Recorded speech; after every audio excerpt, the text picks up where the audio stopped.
So basically, you just want to keep people updated, give them a progress report of their cake, the order, the order and every of their cake order, and how things are going, and then just touch base with them to find out how they are, just so that they know you're thinking of them, they know that you are on the job, and that kind of thing is very important. Not just with the cake thing, even at work. If somebody gives you a job to do, you don't say, oh, I'm just going to go into my cave and do the job. You want to go back to your boss and say, okay, I've done 1, 2, and 3, and I still have 4 and 5 left, and you know, and you just keep the person up to date. It gives people confidence in you, in what you're doing for them. Um, you can send your brochures, other marketing materials, your hire me pack, that kind of thing. Once you send those things, then it's an opportunity for you to call them shortly afterwards. I mean, like, also, I don't know whether I've mentioned it here, but you can also send samples as well. Maybe if you send samples for tasting, or you drop off samples for tasting, then this is a good opportunity for you to wait a couple of days and call and say, did you like the sample? Did everybody get a taste? How did it go? Which one was your favorite? Which one didn't you like? That kind of thing. So sending them marketing materials, the brochures and things like that, then you can follow up on those after that, because there's with them, like I mentioned before, it's a high touch thing. There's this temptation to you just want to go just drop off your flyers somewhere and run away. No, try get that mindset out of your mind. You don't just want to just send an email and just be invisible, hiding behind your computer.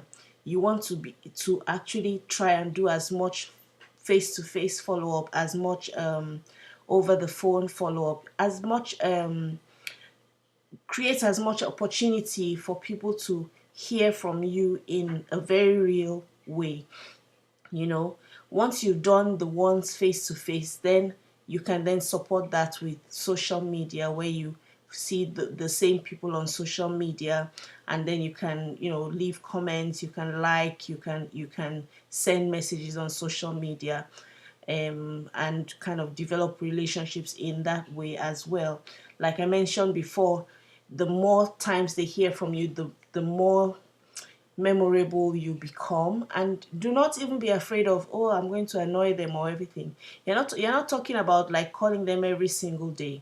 But if you put them on your calendar and say, okay, in this person, I'm going to at least touch base with them twice a month, or once a month, or 3 times a month, or whatever, depending on what you're after, or what kind of relationship, or what kind of customer they are, whether they're a prospect, or somebody that you're just trying to nurture, or someone you're trying to woo, or someone you're trying to cultivate. Then you can use different time frames to reach out to them. So you're not going to be annoying somebody if they hear from you once a month, or once a week, a quick note, or a quick call, or something in the post. And back to gifts as well. Had people just send.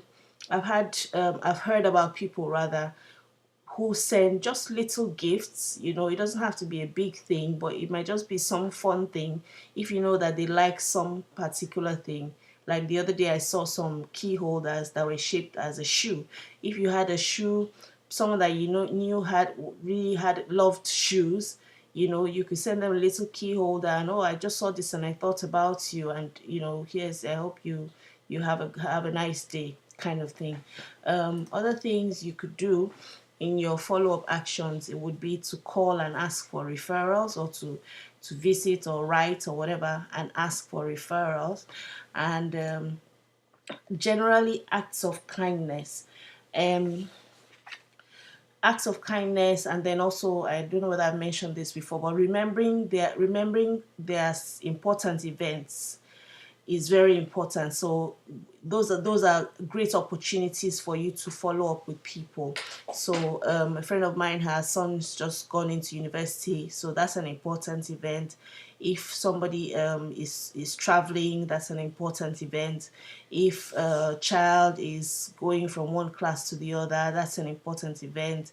If there's a sporting event, maybe the person has a hobby and there's a seasonal thing, those are kind of things that you remember, and you when you get in touch with them, you refer to. Those are the kind of things that make people know that you care.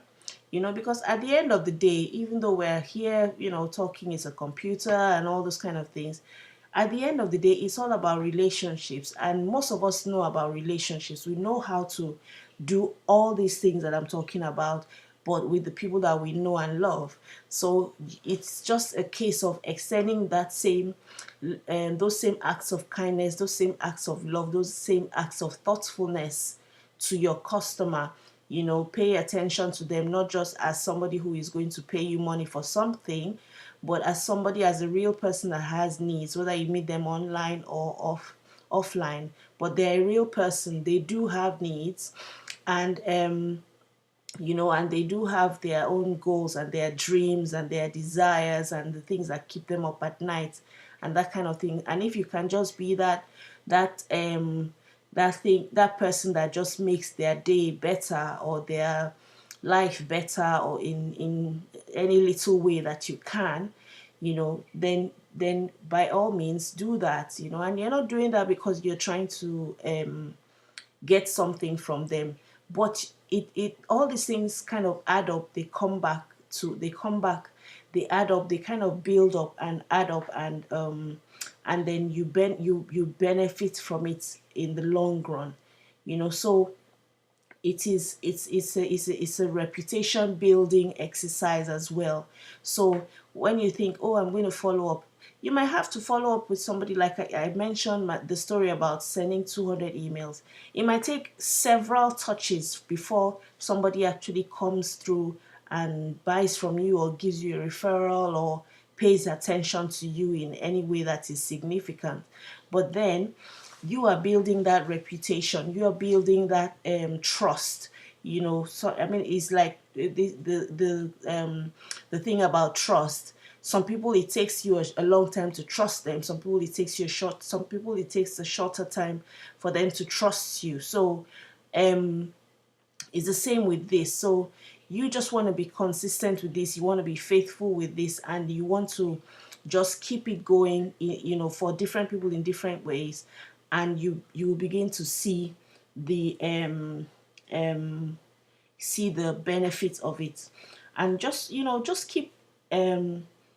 keep delivering on your promises, keep scheduling what's the next conversation, keep remembering their important events, make their lives fun, do something that will make their lives fun. If you go somewhere and you find something interesting that you think, oh, this person will like this thing, that's the same thing that you would do for your husband. You go somewhere and you see a news. My husband always does this. He brings back a newspaper because he says, oh, I read something in there that I thought you would find interesting, so I brought the newspaper home. It gets on my nerves, but that's another story. Anyway, because the newspaper goes everywhere and now the house is full of newspapers. But I digress. But the point is, those little things, that maybe, oh, I read something somewhere and I thought about you. Like the other day, I sent I was watching a video about the man was talking about the heart and the mind, and how those affect our behaviors. And I know that there's a friend of mine who teaches a lot about the heart and the mind. So I was like, oh, this man, I was watching this video that this man was talking about the heart and the mind, and I know that you are interested in that kind of thing. So here's a link to the video. So those are the kind of things that you want to do to keep yourself in somebody's mind in a favorable way. So I think that is it. That's it really. Introduce people to other people. So that's what the recommendations or introductions are. Like if somebody says, I am looking for whatever, I'm looking for tires for my car. If you know somebody who is good with fixing cars, or fixing tires, then you make the recommendation, or you make the introduction. Or if you know somebody is trying to work on their website, or they are trying to do their hair, or it could be anything, or they are trying to change their wardrobe or whatever. If you know somebody that can help you, introduce them to each other. You recommend people to one another. Again, it's just a normal thing that you would do in your everyday relationships with the people that you know and love and trust. And all I'm just saying is that you can do these same things in an intentional way with your customers. So those are examples of follow-up actions. Now it will be from these follow-up actions that you would then go ahead to create your workflow, and I'll talk to you about that in the next lesson.